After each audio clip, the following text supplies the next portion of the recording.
terribly, but about probably 30 minutes in the morning and 40 minutes back. It's always a little bit more. Yeah. Well, that's about, you get a podcast in each trip, right? So I think that's what got me into podcasts, was just longer commutes.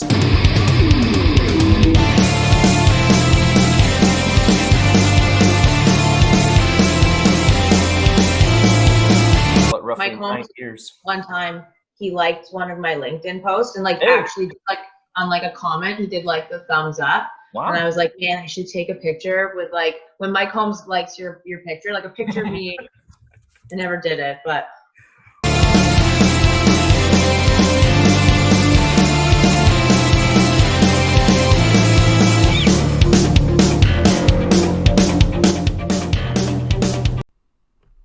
Oh, wait. Oh, you think darkness is your ally. You adopted the dark. I was born in it. There's your weekly bad, terrible, reenactment. Do you know what that one's from? Are you hip? We're just trying to stay hip and cool with the kids, trying to attract the younger audiences. And it's working, folks. It's working. We are trending with the 18 to year-olds. We got a lot of traction in those age ranges. So today, actually, I'm here to help those of you that are having trouble with, dare we say, the millennials, the Gen Zs. If you're a boomer, okay, listen to me, boomer. Okay, listen, boomer. I'm here to help you, boomer. So today, he is 33 years old. A lot of people talk about having difficulty attracting, hiring, recruiting, training, developing, and keeping.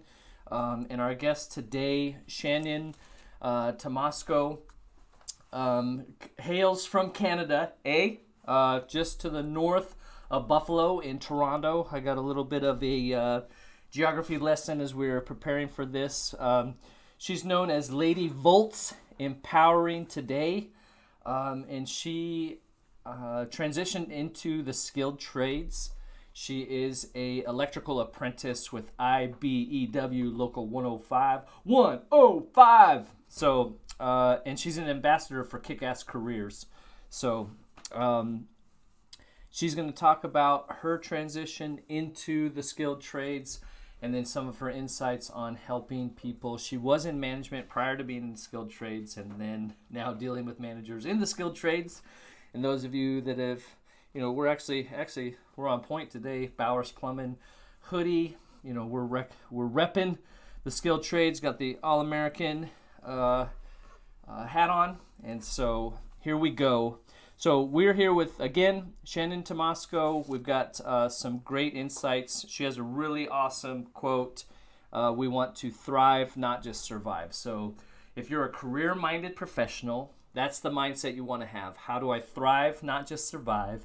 And then if you're a manager or a person in a position of leadership, how do you create a culture? How do you help people within your sphere of influence, those under your wing? You want to help them soar. You want them to soar above the clouds. And so they can thrive, not just survive. You merely adopted the dark. I was born in it. It doesn't get any better. It never does. Never does. So here we go. Let's get to the DYOJO Podcast, the infotainment podcast for the skilled. Your dang learning.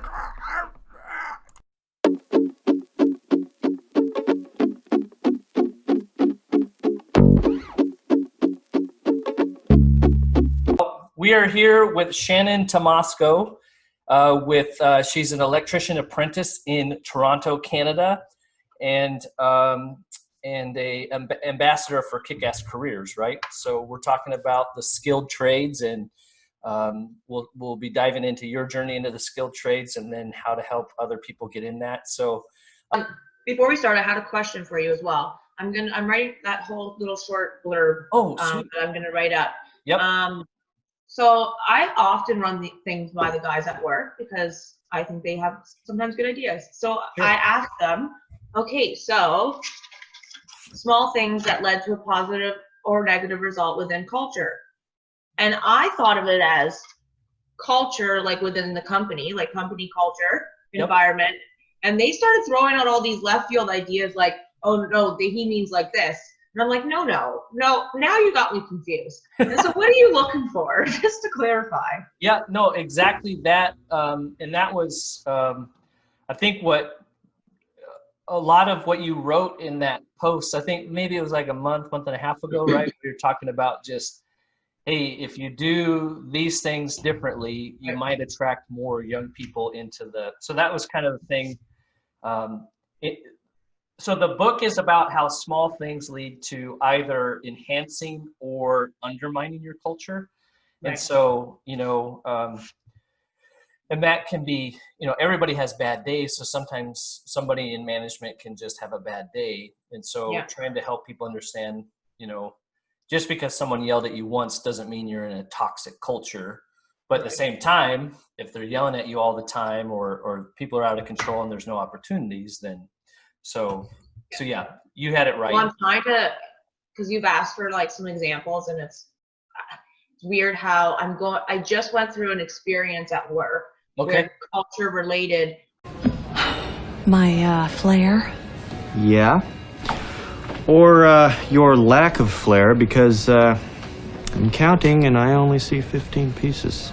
Because it's so new, I definitely I've never been in a situation where I could just say a person in my past. Like if I don't say names, right. If I don't apply, because I've only been in so many, construction jobs, it's pretty obvious like where I'm talking about. There's only so many places that I would love to talk about that, but I don't know the ramifications. Do you?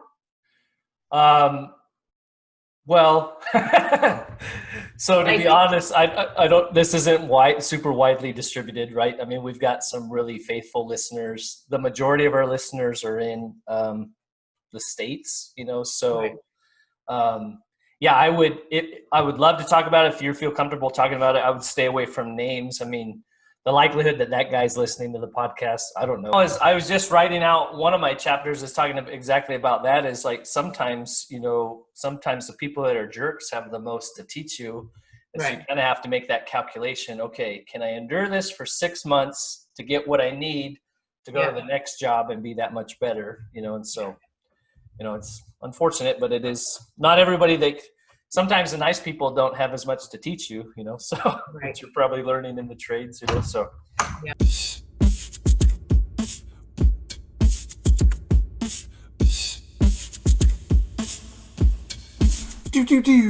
Once again, it's time for Repair Tips with Born to Repair. Hi, John.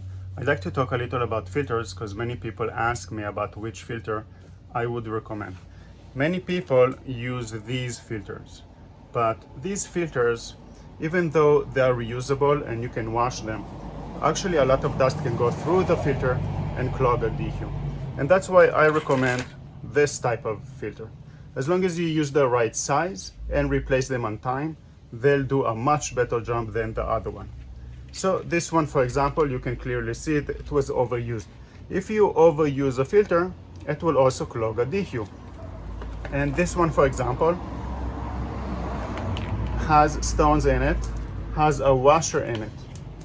So clearly it was overused. If you use a filter for too long, it will clog the DHU. But still, if you use these filters and you replace them often, then your DHU will live a long life. Thank you, John. Have a good day.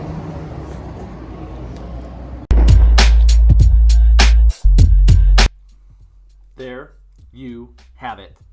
The DYOJO Podcast and Born to Repair teaming up to provide you with invaluable, valuable, very valuable information. So Elon Posmonic, Born to Repair, You can catch him on Instagram at born2repair. That's born2repair. If you're in the San Diego area, he will come to you, repair your equipment. And if you're not in the San Diego area, give him a call. Pretty amazing what he can do on FaceTime to help you troubleshoot and or complete repairs yourself with his guidance.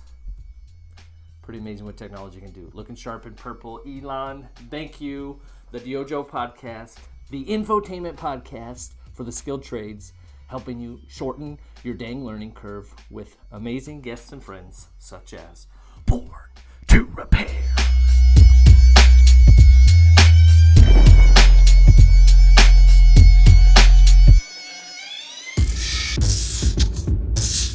I learned a geography lesson looking at it before we jumped on. So Toronto is just above Buffalo, right? To give a frame of reference for where you are in relationship to.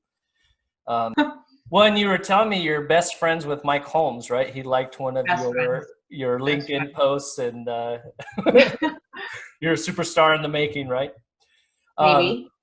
Actually, I guess I'm trying to think of how we came across. I think you had a couple posts. I know you had one recently that really stuck out, talking about just your experiences in the trades, and I know that's the kind of the driving force behind Kickass Careers is how do we get more young people in the skilled trades, and keep them in the trades. And I think we were reading offline to mention Mike Holmes. He just posted, we are projected for a labor shortage in the skilled trades, projected to reach a staggering 560,000 vacancies in 2030. So we're not trending necessarily as an industry, construction, skilled trades. Hello, it's me. Which is so crazy, right? Because it can tie people to a career path. It's working wages oftentimes, especially in the big cities. So before we get into all that, like what was your career path prior to the skilled trades? Sorry. I was probably a little bit all over the map. Yeah. I did, the typical go to college. I went to college for child and youth work, which got me a minimum wage job, not something that I keep saying I wanted something that I thrive on, not just survive on. Like going into debt, on a minimum wage job that you went to school for is not something I wanted to do. And so throughout that process of going to school, I was working at Payday Loans, which helped support, my living. And over a decade at Payday Loans, I progressed, through things up to manager, and the head office as trading coordinator. But even with 10 years of experience and working, my way up to a head office position, I was only making $40,000 a year. And people talk about raises, and people are often quiet about raises. They don't want to advertise.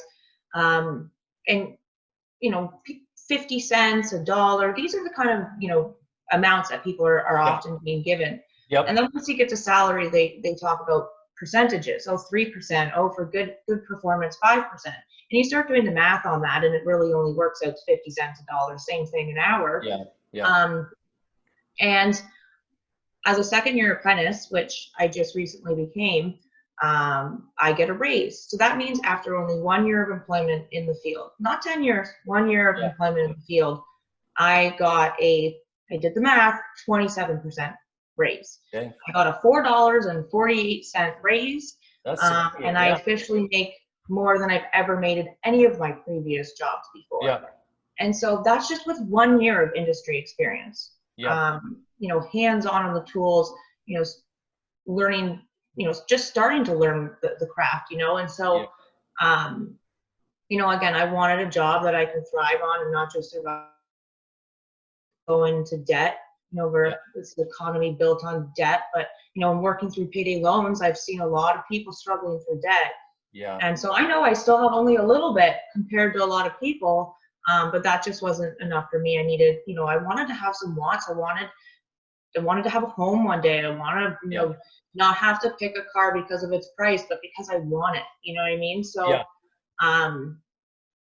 after 10 years of the Payday Loans, I started looking for other options. And, conveniently at the time, my friend Matthew, he purchased a home, and I tell a story all the time. And he, the second day he had the keys, he said he's going to rip out the kitchen. And again, not totally drastic decision when you have a second kitchen, but I still said, you're crazy. People in my family, when they start renovations, it takes 10 years for them to complete the renovation. And so, like, what are you doing? Yeah. And sure enough, we pulled up later, because the whole house, there was different areas.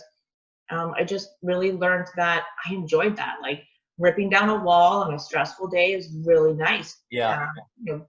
Looking at a project once you've finished it and saying, holy, I just did that. And like, I didn't think I could do that. Like, that's a really amazing feeling. Yep. And so it was at a convenient time when my journey with payday loans was coming to an end, and a pre-apprenticeship opened its doors, and I took that opportunity. I'd like to talk to you both about a good opportunity for you and your loved ones. We all have dreams. I know I do. I'd like to talk to you about an exciting opportunity. So what was your friend Matt, how you learned about like the union or the opportunities, or what made you aware that was an option? Matt and I are, neither of us are skilled trades people. Matt and I were like YouTubing and doing all sorts of Googling to try to figure stuff out. So you could definitely, see the progression through his house on like where we started and at the end of things. Yeah. And so, he helped me find my passion, but he's not a tradesperson. I don't really have any strong tradespeople in my life. There are people like my grandfather who taught carpentry in high school, but I was not, I think, alive when he was working, so no memory for me in that. And there's a couple other family members that like to play around with tools, but nobody significant to teach me. So I think it was probably my child and youth work, because it was such, it's one of those things, fields where you're always researching to find programs to help people. You're always looking to, there's so many programs out there.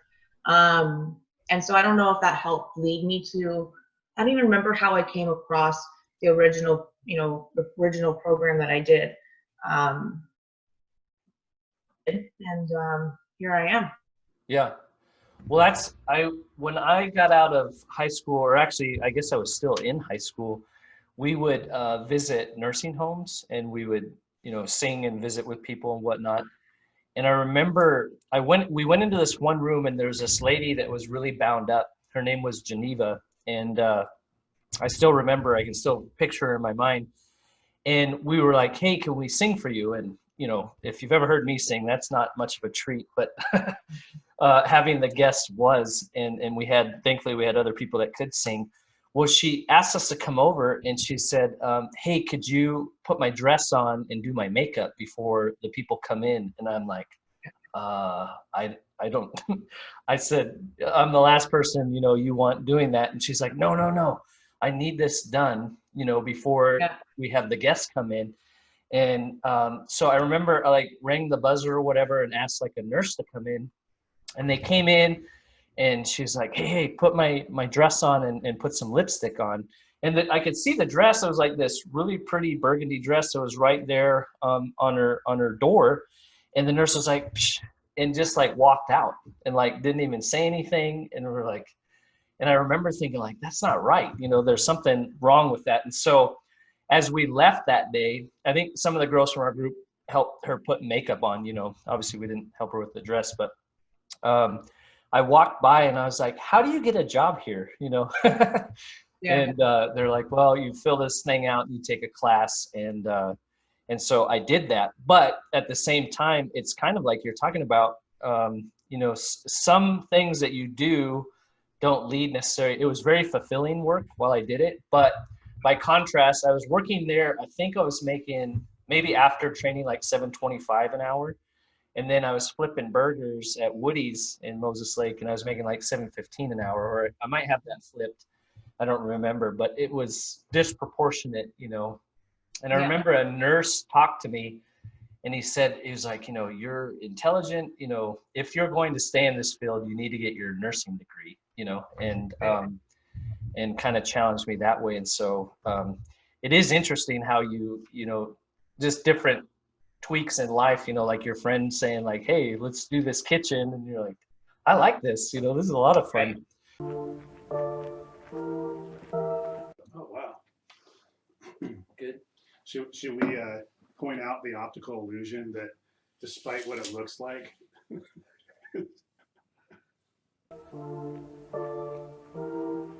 the time warp just between here and there. We know it doesn't look like 6 feet, but It's totally 6 feet. trust us, it's 6 feet.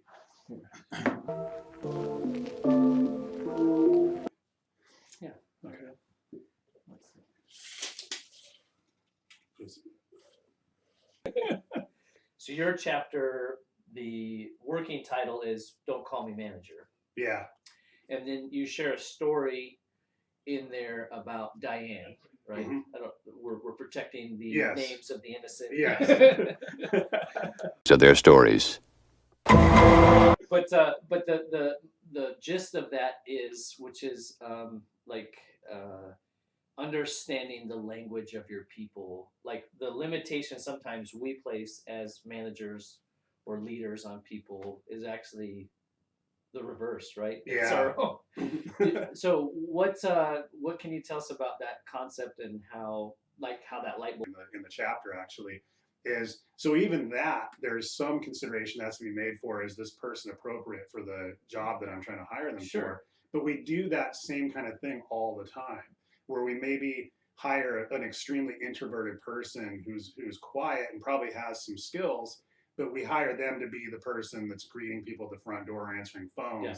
Maybe not the best move, right. but we can hire that person and say, boom, box is checked. Right. And then just assume that if we give them, we run them through the training videos that the company has, or give them a few coaching sessions, that we're good to go. And now I can go concentrate on other stuff. Yeah.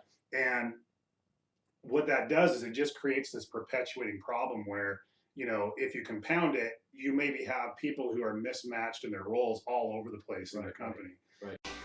What are my chances? Not good.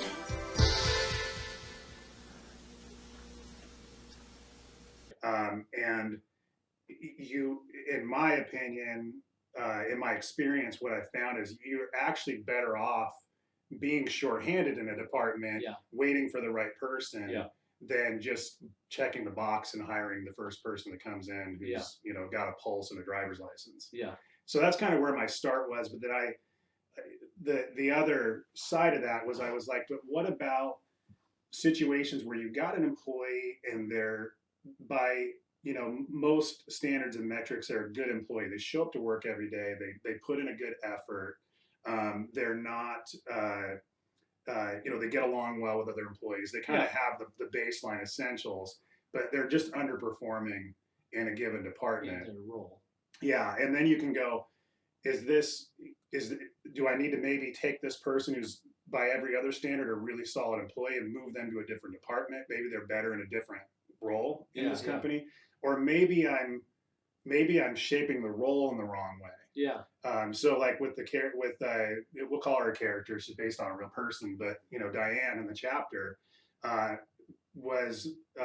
this was a situation where I was managing a small staff, and Diane was in a role that required some sales capabilities. Sure. And she just, by my thoughts and my definition, was like horrible at sales. she really struggled to communicate verbally with customers. And what I figured out was she actually was good at sales. Number one, because she had a really great rapport with customers. People loved her. I mean, like to the point where they would bring her presents on her birthday, and that's a really good, that's a indication. Sign. But she just really clammed up when it was time to talk about a given product or something that we were doing. And then I realized, well, she's got an ability to sell products, just not verbally. And in her case, it ended up being visual. She's a very artistic person. And we actually found out that ended up being way more effective than me standing in front of a customer just, you want to get this. Yeah. I tried this at my place. It's the best. Yeah. Like her method actually was way more effective than mine. Yeah. So that's kind of that's sort of the crux of the chapter is it's about you know, trying to avoid that pitfall of putting people into roles or boxes that don't really work for them. And sometimes you can reshape the box, and sometimes you need to move the person, you know, out of that role, either in a different role or onto a different, you know, different opportunity.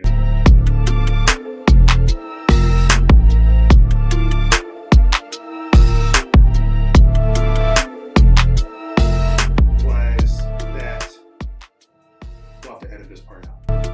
That was weird. Editor break. It's recording, isn't it? Yeah. Okay.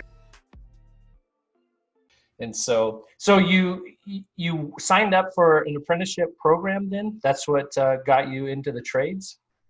I found a pre-apprenticeship program here in Hamilton through the YWCA. Okay. It was actually for general machinists. So I had no idea what a machinist was. And for the listeners out there who don't, I always say that a person who makes things out of metal takes a chunk of metal and uses a lathe or a drill, whatever it might be, to make, you know, different parts. But I had no idea what a machinist was. And so I signed up for the program. It was the only one available at the time because there was no electrical program. I went through the program, successfully completed it. There was a co-op with that program as well, like a paid co-op. So I did the paid co-op. And at the end of the co-op, there was an option for hire, but, you know, at the time, there was a bunch of factors like Donald Trump playing with the steel tariffs, was working at a steel manufacturer here in Hamilton, along with, they always talk about green employees. They just didn't have enough resources to take on additional green employees. So I didn't get hired, which started my job hunt. And so for the next like several months, I was searching for a machinist job. Didn't hear much back from anybody or for any of my applications and stuff. I can make a bunch of assumptions on why that is, if it was because I'm a girl or not a girl. You know, there is some challenges entering the field, whether you're a male or female. You know, just trying, you know, to get someone to sponsor you. To get that in Canada, you need a sponsorship. You need an employer to take you on. It's often really hard to find someone to take you on with really no experience. I think a lot of time employers, and I probably would do the same thing, is, you know, you hire someone for just general labor, you see some ambitious, you know, young people on the floor, and you're like, hey, I want to offer you an opportunity. And so, you know, they do bring on people, but probably not outside people. And in Canada, there's ratios on how many journeymen versus apprentice you can have, and all of these different factors. And, you know, we've talked about, you're talking about, you know, starting wages and, you know, jobs that, you know, it's rewarding, but doesn't necessarily pay. And, you know, sometimes I sit and reflect about the last year that I've worked in the trades. And truthfully, I worked at near minimum wage, a little bit more, you know, and I work for a union. So there's obviously a lot of other benefits and things that I don't see, pensions and, you know, health and stuff. But I ultimately was taking home almost minimum wage. And then we talk about culture, you know, and I come from a culture of from mental health. Like I worked at a shelter for homeless youth. And then I worked in business where as a manager, you have all these different staff members, which are really like children, you know, you have to take care of them all.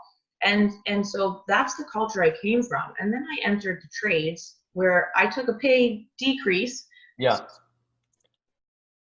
And the culture is not necessarily the same, you know, maybe not so, you know, warm and fuzzy and receptive. And I totally get it's a man's world, you know, but as we progress and as we move forward, we always have to take a look, you know, at change and how we're going to adapt to change. And truthfully, we were talking about Mr. Mike Holmes and, you know, how many people aren't entering the workforce, and, you know, how do you get people interested and wanting to stay at your workplace and working for you, you know, if you don't treat them kindly, if you don't give them a rewarding job, if the pay's comparable to, you know, Tim Hortons, which I don't know, like a Starbucks, if your pay is comparable to the Starbucks, You know, you can go down there where it's nice and warm and you can smell like coffee all day and, you know, mingle with the people for the same wage. Yep. And so the trades isn't an easy job. I would definitely say it's a rewarding job. You get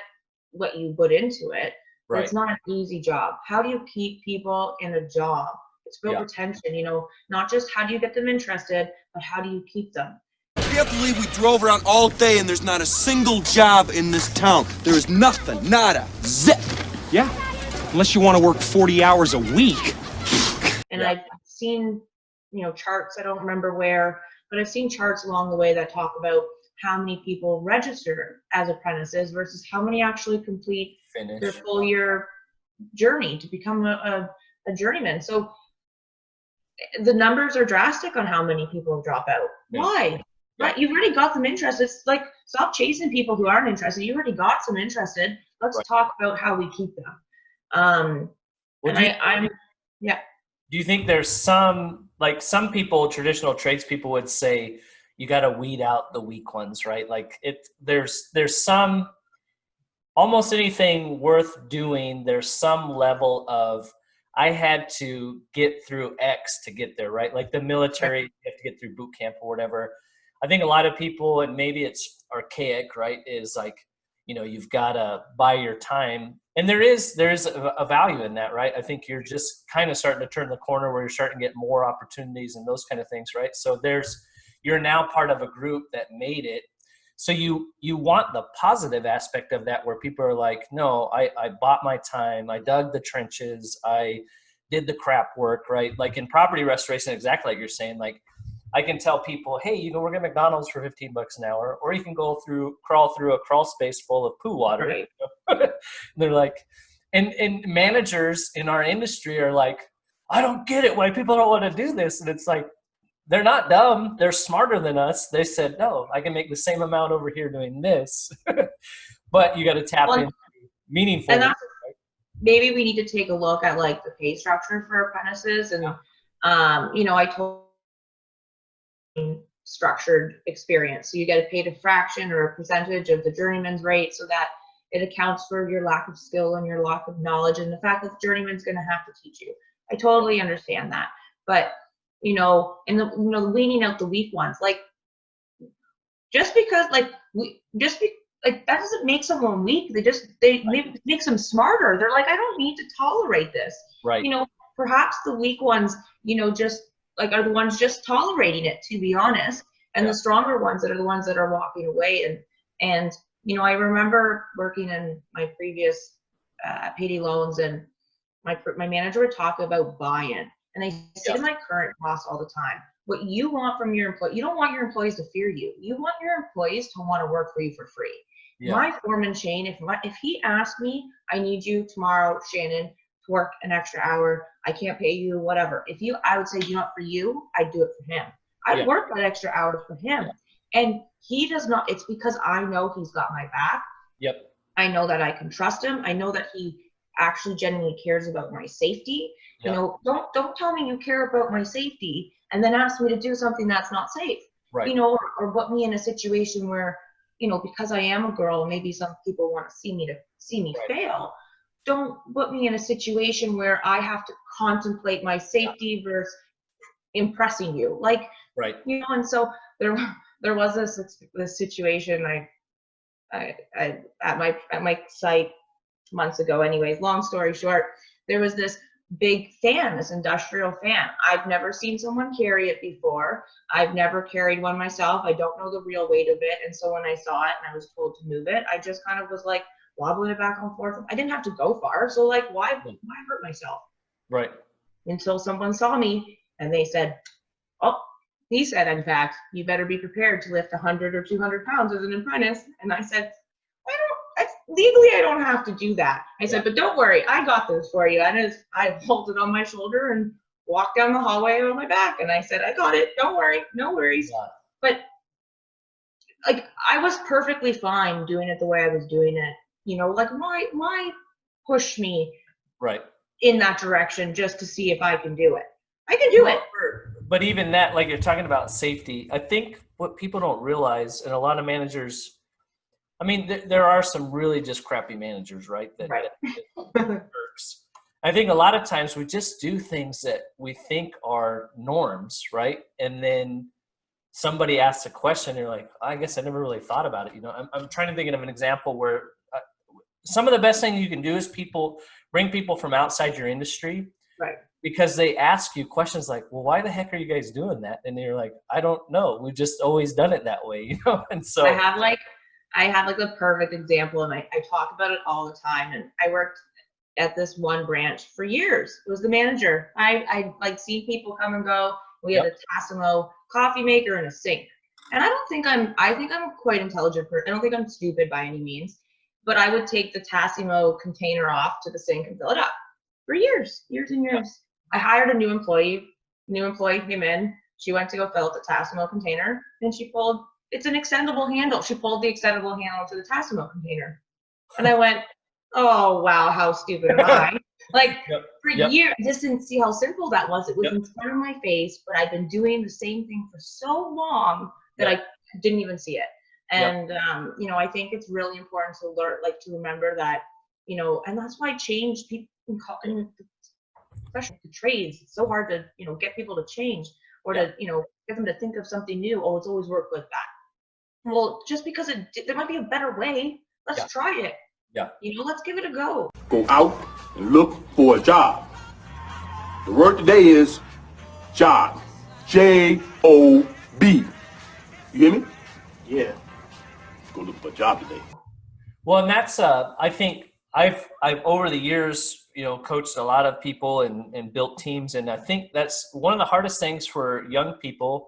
And you think about your own self, like when you started, like you are where you are now. You weren't like that when you started, right? You've learned, you failed, you've made mistakes. And if you're fortunate, you're with people that create a culture where it's okay to make mistakes. We're going to learn from them, right? It's not going to make a mistake, you're out of here. But exactly like you're saying, let's not make stupid mistakes. Let's try not to make the same mistakes over and over again. And so, you know, but that is for people coming up, is learning how to assert yourself properly, right? Not everybody's going to do it the same way, and that's okay. But I think the other thing we lose sight of is you reach a certain point where you're now a manager or you're overseeing people, and you forget, or you don't follow through on those vows, because we all have, you know, you take notes, or you're like, well, when I'm in a position of leadership, I'm never going to do that. And then you get in a position of leadership and you're just reinforcing the same norms that may or may not be positive, right? And so I think a lot of it is sometimes survival. Sometimes, you know, if you're at a place that doesn't support change, it can be difficult, but it can be done. And I think you tied it to it exactly, is trying to show, if you're wanting to work from the inside out, is you have to tie it to some kind of value, right? Hey, if we're safer, not as many people get injured. We're not paying for workman's comp. You know, we're not losing productivity. So it actually is very valuable for us to be safe, as opposed to, you know, having people. And your example of the fan, we used to have people move contents all the time, right? And so there's these straps you can use that kind of wrap up around your arm, and you can put a person on either side, right? And so some people would try to be macho, and it's like, man, you don't need to be macho, right? Like, we need to move it from point A to point B. And if we're less tired and not straining ourselves, everybody's better for it. It's not going to take any extra time, you know? And so, plus in our line of work, you know, somebody's trying to manhandle a fridge or something like that, then we scratch the floor. Now we've caused a whole nother set of issues, you know? So it's, I have to remember, like, my expectations are really high. So because of the previous industries I've gone in, I was working in with the mental health and some understanding about that, and how, you know, people are flawed and we're all humans. Like, and then, you know, with my previous position as training coordinator, where my job was to teach people, and my boss used to say to me, Shannon, if you were to teach someone how to brush their teeth, you need to start with, like, telling them where the bathroom is. Then, like, walk to, like, it's not as just like, get your toothbrush. Well, what's the toothbrush? You know what I mean? You really have to remember that to teach somebody, you have to teach them all the steps. And I was just talking to, we have a co-op student, Maya, and I was just talking to her today about failures and mistakes. And I think like our young people today, you know, are taught that failures and mistakes are bad. And to me, they're the best learning opportunities. These things give you the opportunity. It's like when you attach something emotionally to it because you're like, oh, I messed up. You remember that, which means you're going to, the next time you come across that experience, you're going to remember it better. And so, you know, to tell our youth and to tell our young people that failure, and, you know, you need to, you know, failure is what you should be striving for, because that's what's going to make you better. Every single time you learn and you conquer and you get better, you know? Yeah. Well, I think there's the one extreme is like you're talking about, where it's like never fail. That doesn't encourage people to take risks or to try new things, right? Just stay in your box. The other side is like my kids in school right now, they can take tests. If they fail the test, and this is even pre-COVID, they can take the test. If they fail it, they just retake the test.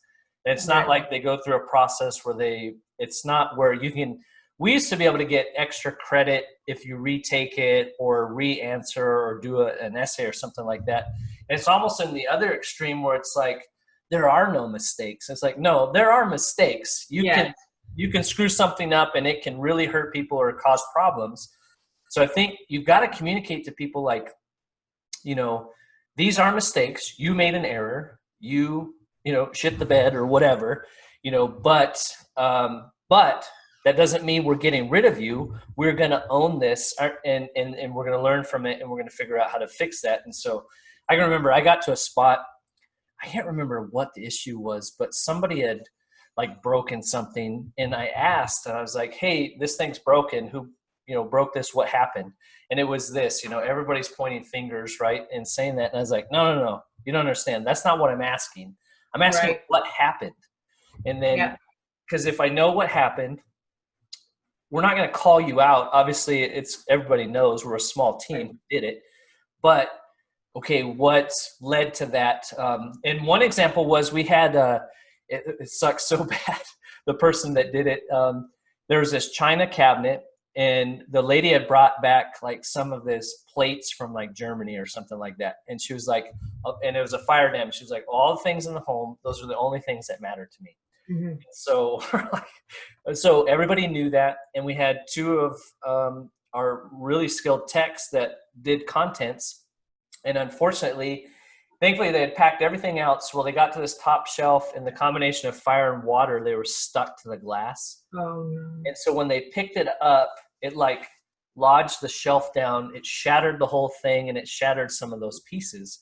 And so, you know, they called just mortified, you know. And so we go out there, we look at it, and she's explaining exactly how it happened. And I'm like, yeah, I mean, anybody else would have done the same thing. Yeah. Like, you had packed everything out. It's not like, you know, just ran in there like a bull in a china shop. And so, so then exactly like you're saying though, the manager, so now I didn't make her make that phone call. I called the lady and said, hey, we need to make you aware. I don't know what we can do to fix this, but we want to make it right.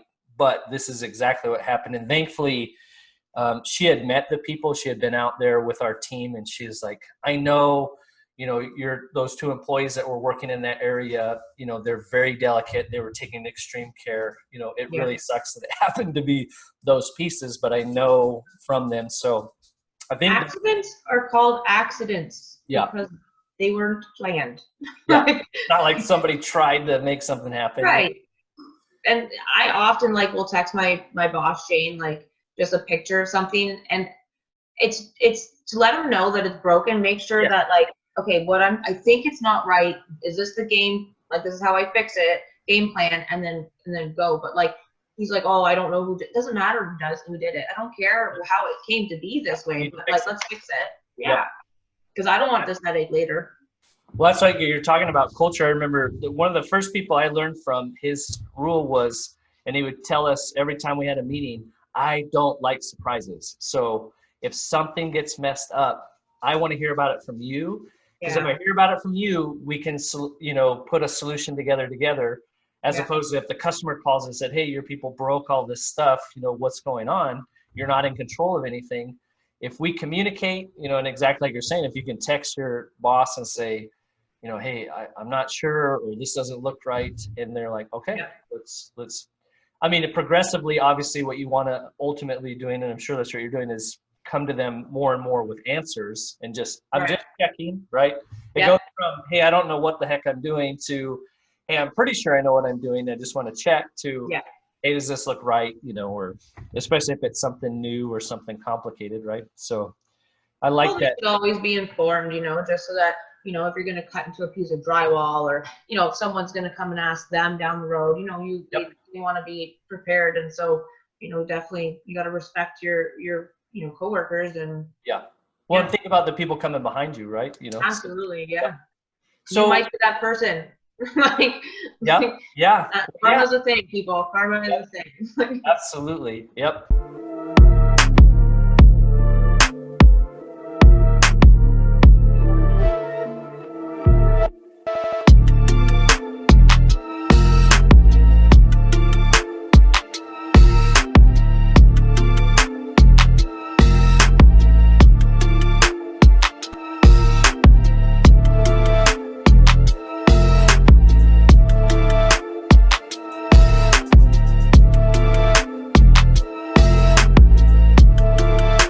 What is South Sound connection to you, and why have you invested so much money into and time and design? Well, I think it's a collaboration of other. There's Corbett. Keep going. Oh, we've thought about having a collaboration with other like-minded industries, professionals in our local area, which is the South Tacoma, South Sound area. Find out other ways how we all can develop business together and bounce ideas off of each other so we all can grow. Yeah, promote what people are doing.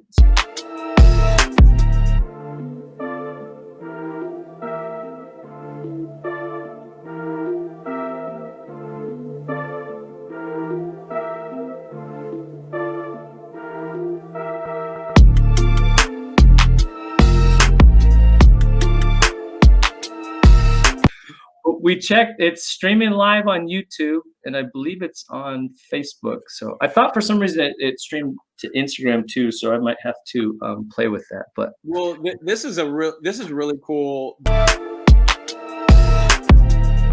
I'm pretty excited. I think it's needed in communities. I think it's needed in families, especially for people that have kids that are trying to teach some of those lessons around credit and finances. And I even put some terms in there to around the businesses that has the value, valuation of the business. So kids can kind of learn different concepts early. And we're during COVID is a time where families are home. And for me to get my kids off the Xbox for a little while, have some good conversations. It's a win-win. I'm excited. But the one thing that kind of caught me off guard yesterday when me and my youngest son was playing it, that's the one that's gonna be 15 in February. Yeah. He beat me. Okay. So I literally got beat at my own game. Right. So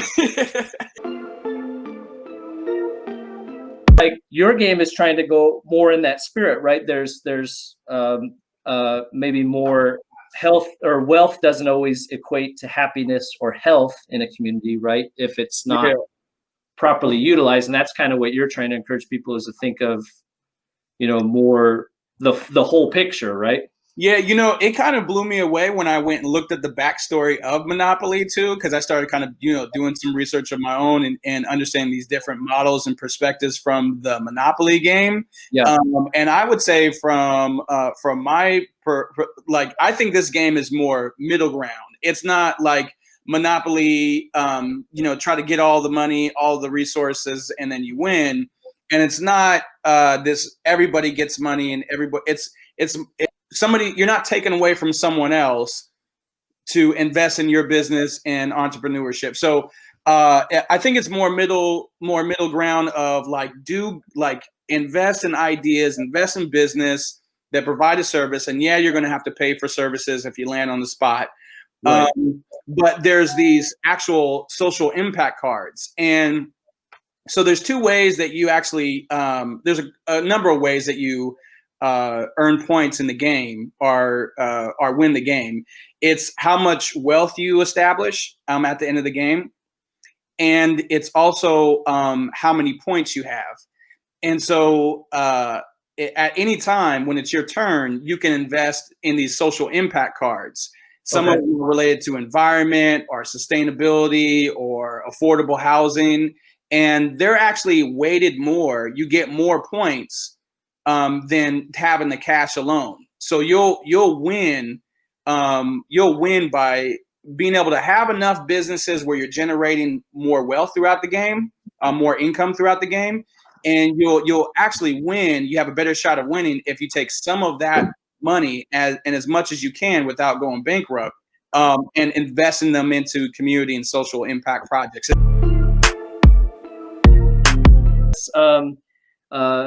Maybe just to wrap up, tell everybody again who you are and where the websites are and what the product is that you're pushing. Yeah, so TacomaPublishing.com. My name is Corbett Mosley, founder, creator, designer of the Success Factors game. And on the website too, you can see another product that I put out a couple years ago called the My Plan. And it's really about career navigation and life planning, and that's on TacomaPublishing.com as well. So John, and it's just great to be here. I appreciate you reaching out. I love this platform and the work that you guys do, and we'll keep following you, and thank you for all the hard work that you put in and lots of lessons. I'm gonna keep you plugged in, and so I can kind of keep following other things that you uncover. So I appreciate your support. Awesome, man. Well, thank you.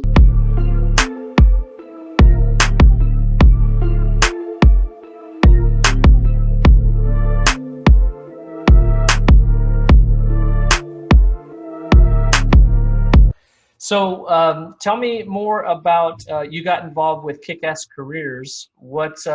Tell the listeners, what is Kickass Careers and how did you get involved with that? Kickass Careers is just a group of people. We're founded by Jamie and Pat. They founded it years ago, but we're all authentic tradespeople and just wanting to, promote and advocate for the trades. And I think, we keep always talking about a deficiency, and that's where Kickass Careers, they think it's important, and I think it's important as well to talk about this when they're young. I made a post recently about how most times, small children know doctors, firefighters, police officers, but do they know how their iPod is charged? Like, do they know who installed that very important iPod? And so my cousin, my nephew, sorry, he's only 4 years of age, and I posted a little video on LinkedIn of him. He, with his mom and dad, came up with a plan, and he drew a picture, with some of mom's clarifying words. It's a ultimate John Deere blueprint. Then he went to Home Depot. They picked out a couple wheels or 4 wheels. They picked out the screws and nails that they need, went home, and the kid built this he's 4, and it's just a piece of wood on some wheels, but he's 4 and he did it. And so, if we, tame those minds, and, if we don't let them be creative, and we don't let them try because maybe we think that it's unsafe, them, when you teach them the proper ways of doing things, and, they're, just like, using a knife in the kitchen to cut vegetables, they're under supervision of a parent, they're learning an essential skill. And so, oh my God, I saw this YouTube video of a 2-year-old taking a nail, holding the nail in place and tapping it lightly to set it, and then hammers the whole nail in. 2 years old. I was like in shock, Yeah, there's plenty of adults that still can't do that. Yeah. Mm-hmm. So the Kickass Careers is helping people see opportunities in the skilled trades, and then is it mostly outreach or training too, or? So it's been kind of just Jamie and Pat and a couple people for the last several years, but where we're kind of headed is we're trying to build our ambassadors, and build chapters maybe across North America of just like-minded people, you know, authentic tradespeople. I think there's a lot of organizations out there that, you know, support the trades and they fundraise for the trades and blah, blah, blah, blah, blah. But none of them are genuine tradespeople. You know what I mean? And, you know, so, you know, I love the fact that we're all authentic and, you know, hands-on on the tools. And so what Jamie does is she's the school boards have started up. So it's a bit different for her because she's not actually going to the schools, but doing virtual presentations. So reaching younger people. Kickass Careers also has a coloring book that you can purchase online. I think she was giving it away for free during COVID online. It still might be there for children. So like when you go through the book, each page is a different tradesperson. So a crane operator, an electrician, a plumber. And so it just starts to expose the young people to things other than your typical, you know, and let them know that there's other options. And the thing about the trades is, one, you get paid really well. Two, you know, the progression of pay year after year is much more significant. The top end is well paid. You can do things around your house. You can repair your home.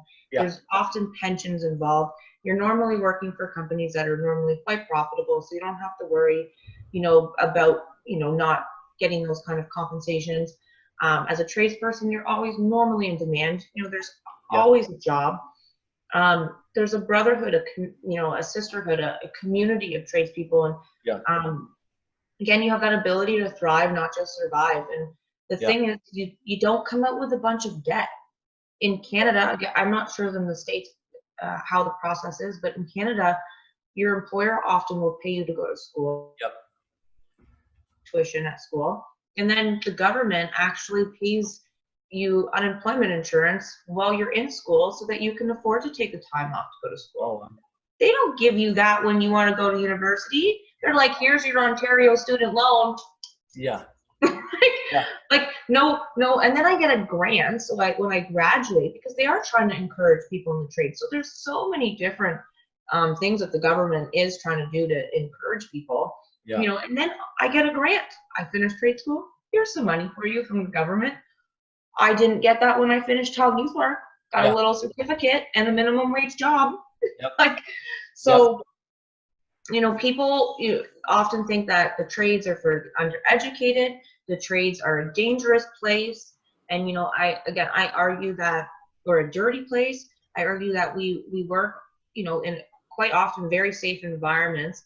I think your safety's often at your own choosing. If you don't choose to wear safety glasses today, you choose not to put, you know, take the steps that are the companies normally put in place, you're putting your own safety at risk. You know, and there's tools now to make it safer. So, you know, I'm not being hit at work. I'm not being, you know, I'm not like, it's not a dirty job. I've talked about this before. It's comparable to a gardener. You know what I mean? Maybe there are some dirtier trades, but, you know, mine is not horrible right now. I'm not, you know, having to do some of, you know, the other, like, I wouldn't want to be a waste management person or a garbage person. I wouldn't want to deal with that. You know, so it's your definition, but I think the trades are so rewarding, and especially from just like a past, you know, exposure to mental health and different people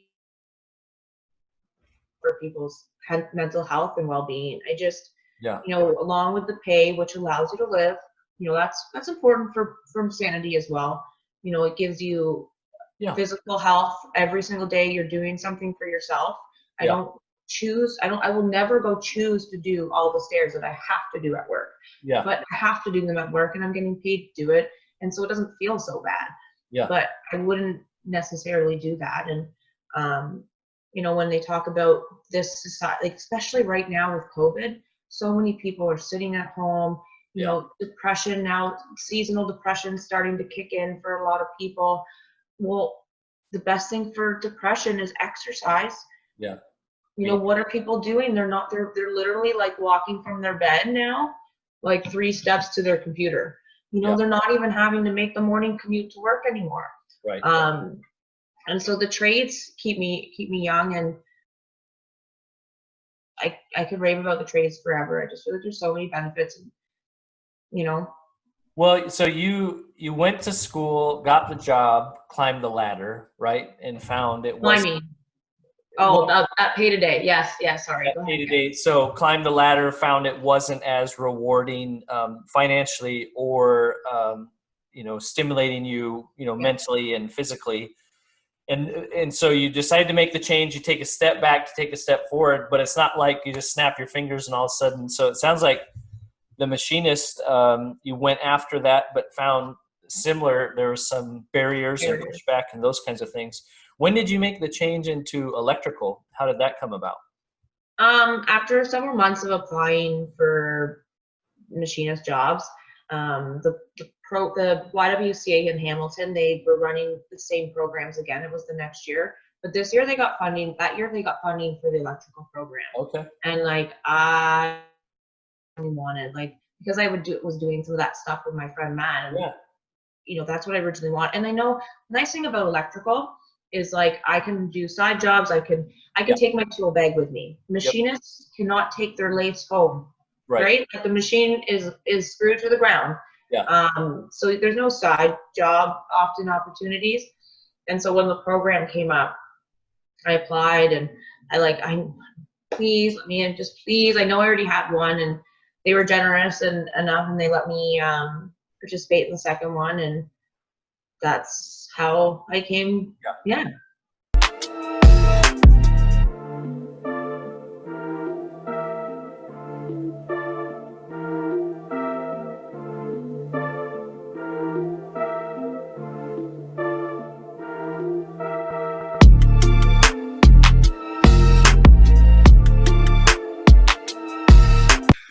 We checked, it's streaming live on YouTube, and I believe it's on Facebook. So I thought for some reason it streamed to Instagram too, so I might have to play with that. But this is really cool. But I'm pretty excited. I think it's needed in communities. I think it's needed in families, especially for people that have kids that are trying to teach some of those lessons around credit and finances. And I even put some terms in there to around the businesses that has the value, valuation of the business. So kids can kind of learn different concepts early. And we're during COVID is a time where families are home. And for me to get my kids off the Xbox for a little while, have some good conversations. It's a win-win. I'm excited. But the one thing that kind of caught me off guard yesterday when me and my youngest son was playing it, that's the one that's gonna be 15 in February. Yeah. He beat me. Okay. So I literally got beat at my own game. Right. So like your game is trying to go more in that spirit, right? There's maybe more health or wealth doesn't always equate to happiness or health in a community, right? If it's not properly utilized. And that's kind of what you're trying to encourage people is to think of, more the whole picture, right? Yeah, it kind of blew me away when I went and looked at the backstory of Monopoly too, because I started kind of, doing some research of my own and understanding these different models and perspectives from the Monopoly game. Yeah. And I would say from my I think this game is more middle ground. It's not like Monopoly, try to get all the money, all the resources, and then you win. And it's not this everybody gets money and everybody. It's somebody, you're not taking away from someone else to invest in your business and entrepreneurship. So I think it's more middle ground of invest in ideas, invest in business that provide a service. And you're going to have to pay for services if you land on the spot. Right. But there's these actual social impact cards. And so there's two ways that you actually, there's a number of ways that you earn points in the game or win the game. It's how much wealth you establish at the end of the game. And it's also how many points you have. And so at any time when it's your turn, you can invest in these social impact cards. Some of them are related to environment or sustainability or affordable housing. And they're actually weighted more. You get more points than having the cash alone. So you'll win by being able to have enough businesses where you're generating more wealth throughout the game, more income throughout the game, and you'll actually win. You have a better shot of winning if you take some of that money and as much as you can without going bankrupt, and investing them into community and social impact projects.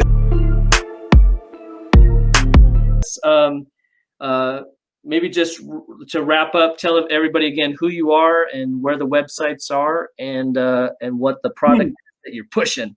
Yeah, so TacomaPublishing.com. My name is Corbett Mosley, founder, creator, designer of the Success Factors game. And on the website too, you can see another product that I put out a couple years ago called the My Plan. And it's really about career navigation and life planning, and that's on TacomaPublishing.com as well. So John, and it's just great to be here. I appreciate you reaching out. I love this platform and the work that you guys do, and we'll keep following you, and thank you for all the hard work that you put in, and lots of lessons. I'm gonna keep you plugged in, and so I can kind of keep following other things that you uncover. So I appreciate your support.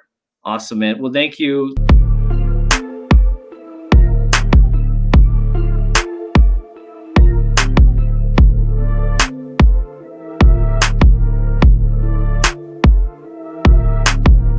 Well, you still gotta fight, right? Every day you gotta continue to learn, and like we were talking about offline, sometimes you're blessed to get hooked up. It sounds like you said you have a manager that's really good right now, and sometimes I think that's what people don't realize is there's somewhat of a calculation, right, of saying, hey, this person can teach me something. They may not have the best delivery mechanism, but can I endure it for 3 months or 6 months, learn what I need to learn? And exactly like you said, your tool bag, right? Can this person, I remember we had this conversation with the carpet cleaner, and the two people did not get along. And I had that conversation. I said, but do you recognize this person knows infinitely more than you do right now? Right. Yes. And, do you agree that their quality of work and their ability to work with customers is on another level? Yes. I said, okay, can you flush it out for 3 months or 6 months? You'll know what you need to know to now do it your own way. And he was like, yeah, I can do that. And then a couple of days later, that person quit, decided that wasn't what was for them, right. And so you got to make that decision, right? Every decision you make has consequences, and it's not like there's a magical, people aren't going to roll the red carpet out for you. You've got to, take hold of it and go after it. So, and I remember my mom used to say to me, because I'd come home, I'd complain about my teacher, and she'd say to me, Shannon, one day you're going to have a boss you don't like. Yeah. This teacher is temporary. What I mean? Use this teacher to practice for that next boss that's difficult. And so even those people that are difficult and that you can't stand, sometimes I'm like, I've said to my, there's obviously difficult people everywhere. So at my construction site, send me to go work with so-and-so, because let me practice on him, because there's going to be X, Y, and Z behind him. And I need to practice on someone that we know. You know what I mean? Like, better the devil you know than the devil you don't know. Let's practice with this one. So you have to remember that even those bad experiences or the difficult people, they're an opportunity for you to learn. It's like, it goes back to those no mistakes, everything's a learning opportunity. It really depends on how you look at the situation. Yeah. Well, and unfortunately too, like you've experienced, not all managers get good training. It's like, hey, you're good at electrical, you're now the manager. Well, the skill set for being good at electrical, maybe that person never wanted to be a manager, right? They like doing their thing. And then, but one day, you either do this or you don't. And so I think that's some friends of ours here locally, Arcade Wayfinding, they talk about that promotion without preparation, and you talked about mental health, and it actually is a leading factor in poor mental health in the trades, because all that stress, you're now in charge of something, you want to perform, but you don't have your tools, like if the 2x4 doesn't fit, you can just crack it a little bit harder. Well, you can't really do that with people, right? I mean, everybody's got their breaking points. So, and leadership comes from the top, right? Like it trickles its way down.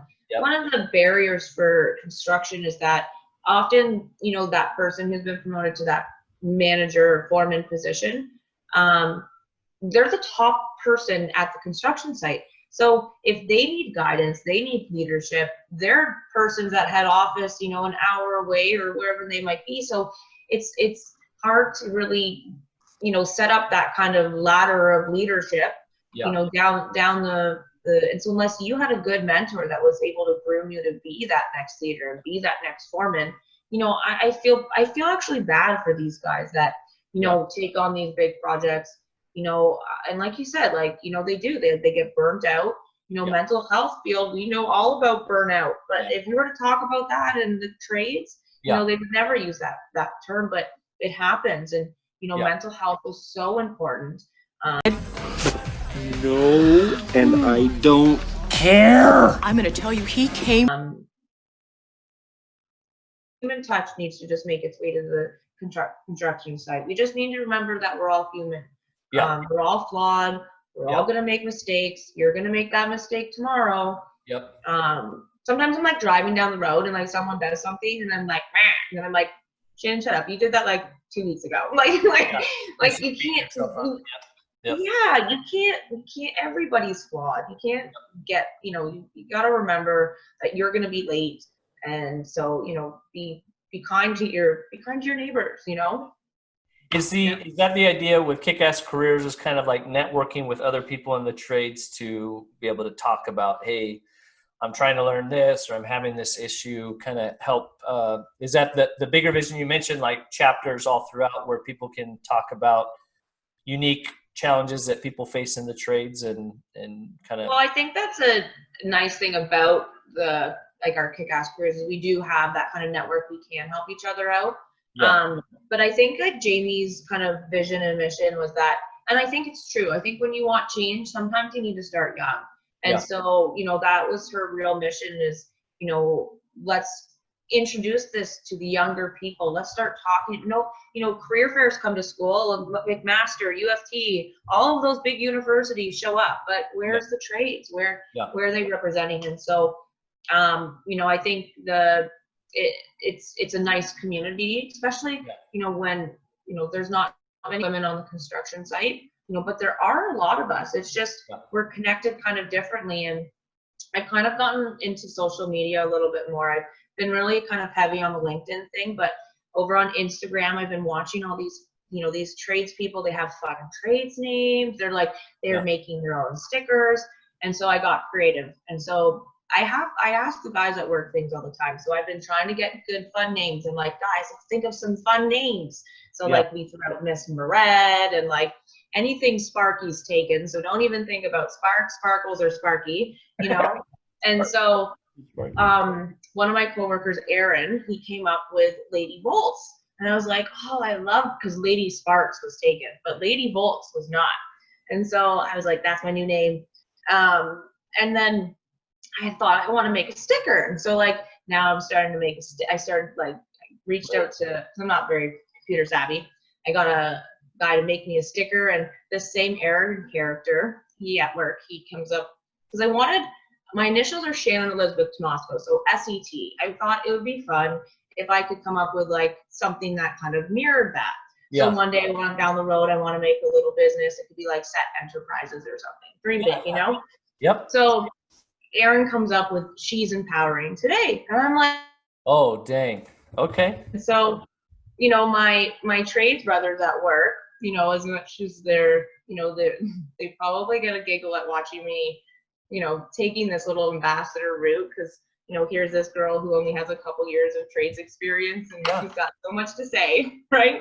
Where they've been working in the industry for years, and, you know, so I've been kind of like getting a little bit more involved with the social media, and that's where Kickass Careers too. They're, you know, on Instagram, I think is more of your younger base, and started sticker swapping with people. And so I just got to print my sticker and, you know, start, you know, getting involved. And I think it just helps promote a good culture too, and you know, show that we can have fun. Like, what adult gets to still have a sticker collection and it's cool, right? Well, I've got, not all of them are contractors, but you know, the oh my God, look at my bucket. Do you recognize these peanut butter jars? Is that are you old enough to recognize the peanut grams or whatever? It's the peanut butter jars that used to come in like bear jars. Back in the day, probably like the early, like late 80s, early 90s, the peanut butter would come in actual like glass bears. Oh, and so that's my sticker jar. Very cool. Yeah, we haven't made any stickers yet at the DYOJO, but you'll be the first on the mailing list when we get them. So. Well, you have a good little logo, so it's about time I think that you get in there. Yep. So I want to be mindful of your time as we wrap up. Maybe snippets or something that you're learning. We've got two approaches, right? For people that are maybe coming into the skilled trades or trying to develop their career, maybe something encouraging for them. And then like you're talking about for managers who are managing younger people or new people coming into the trades, what's something that's top of mind for you as far as like a little encouragement for them as well? I would say be persistent for those new people, especially if you have no experience and you think this is something that you want to pursue. For people in high school, if you have the opportunity to go try it, oh my God, go try it in your shop classes. If you've got a handy family member, go try it. See if you like it, because you just don't know. But if it's something you're serious about, be persistent. Knock on those employers' doors. Don't be afraid to maybe even show up with a resume, you know, the old traditional way. Because a lot of times these contractors, they are pretty old school. They're old mentality. You show up with a resume, it's going to catch their attention. You email them, they're like, what's an email? You're going to get lost, right? So be persistent. And for those old guys, you know, trying to teach us new dogs tricks, just remember,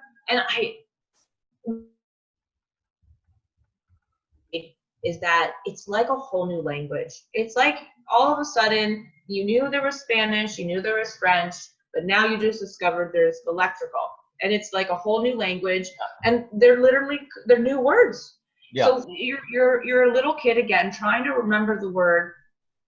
They're describing it to you. They're like, it's this thing, and it's got this thing, and it's like this, and it's like that, and you're like, can I just see one? They're like, oh, we don't have any on site. Well, you know, so like it's really hard and overwhelming when you are really learning new words. And then, you know, new things. And so try to, you know, for the little guys, just try to remember what it was like on your first day. And, you know, it's really hard to do that because it's just, you know, I used as a training coordinator and as a manager, when I would go to new hire and I bring them on and I'd start going through the binder and talking to them. And I'm like, I wouldn't stop talking for 6 weeks was the training process. And you're like, is that how much I know? You know, you're just like, that's like that poor person. I just talked for 6 weeks. You don't realize how much information you actually know. And that's why it takes really smart guys and girls to be tradespeople. It's not for the dumb, you know? Right. Well, and remembering to break it down into pieces that people, like you said, can digest, right? Instead of just dropping the whole dump truck of knowledge on them. I think that was, I don't know if you saw, I wrote a book called, it's not showing up in the, with the background, Be Intentional Estimate. No. But that was one of the things in there is exactly that. So we have a program called Exactimate, and when managers are teaching people is remembering that, you know, new people coming in, it's a different language, you know, it's learning, not complicated, but it is something that takes some time to get a hold of and be competent at, know how to do it right, and then how to do it efficiently, and then how to do it excellently. You know, it takes time, you know, so. As a machinist, when they taught me a vineyard or a vernier, see, I'm still there, a vernier, I was like, vineyard. I kept calling it a vineyard because that's the only word I knew was like a winery. Oh, where's the vineyard? Where is it? No, it was a vernier. No, the vineyard, like, because you go to what you've heard, you know, and so back to basics is wild. That's good. Well, I really like your thrive, not just survive, right? So that's I think that can be applied to people building their careers, and then also managers that are in positions of leadership. Is remember, you want to create a place where people can thrive, not just survive, right? So thank you so much for sharing the time, and I'm sure we'll be in touch more and more as it continues to grow. And thank you for taking the time to be on the DYOJO podcast. Thank you very much for having me, and look forward to our whatever futures. Very good. All right, Shannon. Well, thank you so much. Thank you. All right. See you later.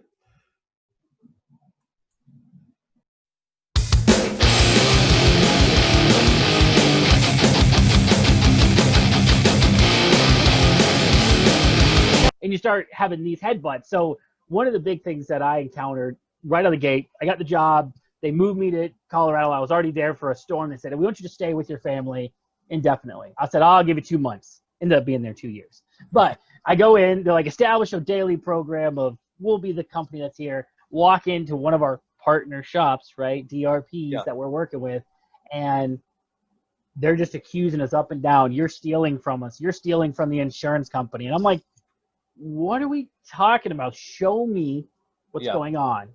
And I was like, okay, we have a little matrix, we call it. So, like, you have your standard pricing and Xactimate of what a tile of sheetrock costs, or, what a typical 4x4 is. Well, we have one on a clipboard for how many dents are on a car based on a panel.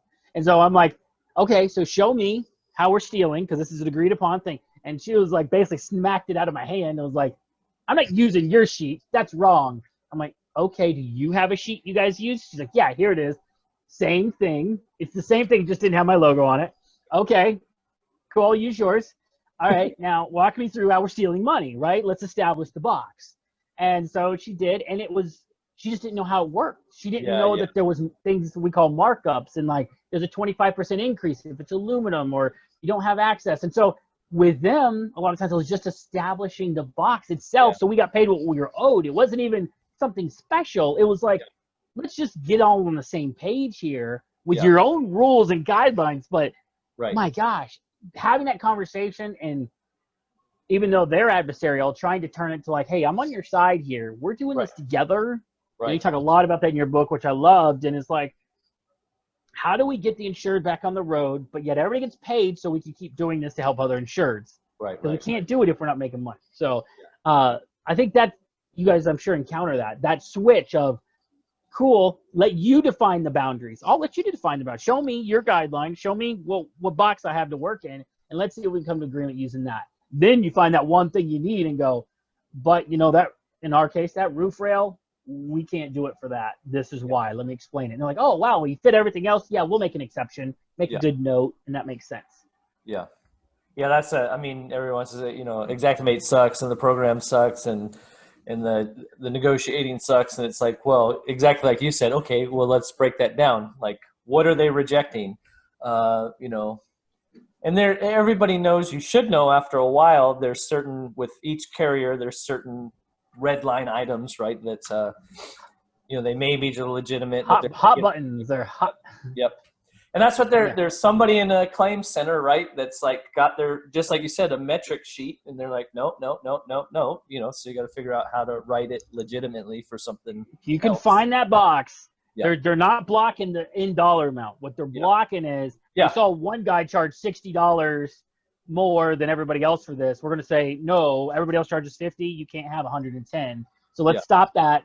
And then, but then within there, what you build is free. It's all you just got to verify. You got to prove it. Yeah. So, but if you're fighting over the little stuff that fits within the box, this is what we found at the PDR side. You fight for the stupid stuff and don't fit within their box, you end up missing out on the big stuff because you've already been arguing about everything. And it was like, literally, we talk about nickels and dimes. Like, that's the side. That's how we measure dents. So it's like you're tripping over nickels and dimes and leaving behind the thousands of dollars. Yeah, and I'm like, why? I told my technicians, quit. Don't argue with them on this. We don't argue on size. Give them whatever size they want. If they think it's a nickel, go with nickel. If they think it's a quarter, go with quarter. I don't care if they're wrong, because what I want you to get is these items. These are our big ticket items. Yeah. High five.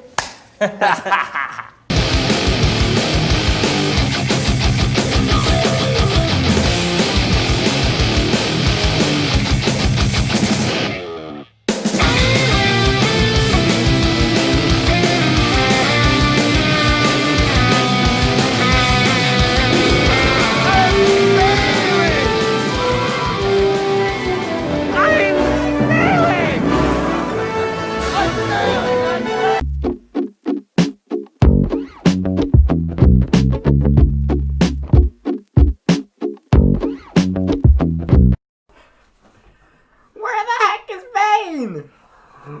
Speak of the devil, and he will appear. Who's in charge? Wait, is it who's in charge or I'm in charge? Oh, okay. I'm in charge! Do you feel in charge? Oh my god. I hate. Oh, you think darkness is your ally? You merely adopted the dark. I was born in it, molded by it. Ladies and gentlemen of the YouTube viewing world and the Spotify, Apple, Google, Anchor podcast listening world, you just got more than you paid for. Opportunity, and we give it back to you, the people. That was a priceless scene acted out by the DYOJO. You're not gonna. Who else is doing this? No one. No one does this, right? So, anyways, thankfully, again, like this is just garbage. But thankfully, we have good guests on our podcast. I don't know why they keep coming back. They probably ask themselves the same question. It's a podcast where all the guests say, "Why did I do that?" So, but. Love what Shannon had to say. Thrive, not just survive. Perfect mindset if you're a growth-minded professional as well as a manager. Help yourself and help others to thrive, not just survive. So we had a repair tip of the week from Elon Posmonic, Born to Repair.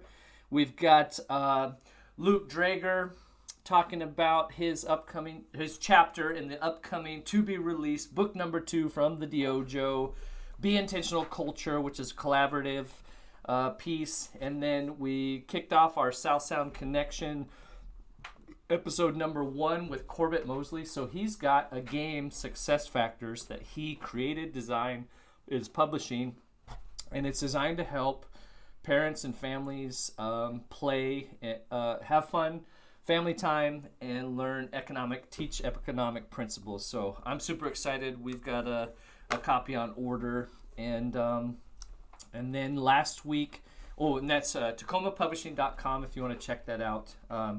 Great way to support something local. Like Corbett said, maybe get your kids away from the Xbox, have some fun, and learn some lessons together.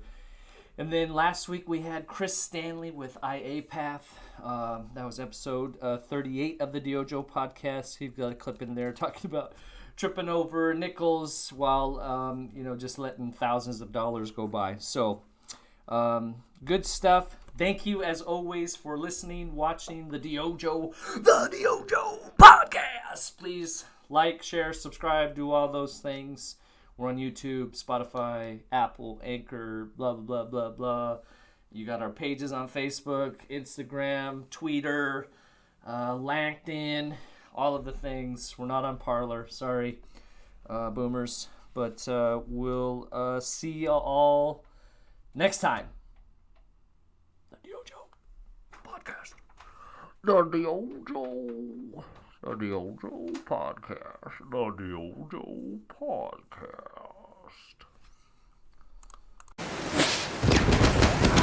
Happy New Year from the League of Shadows.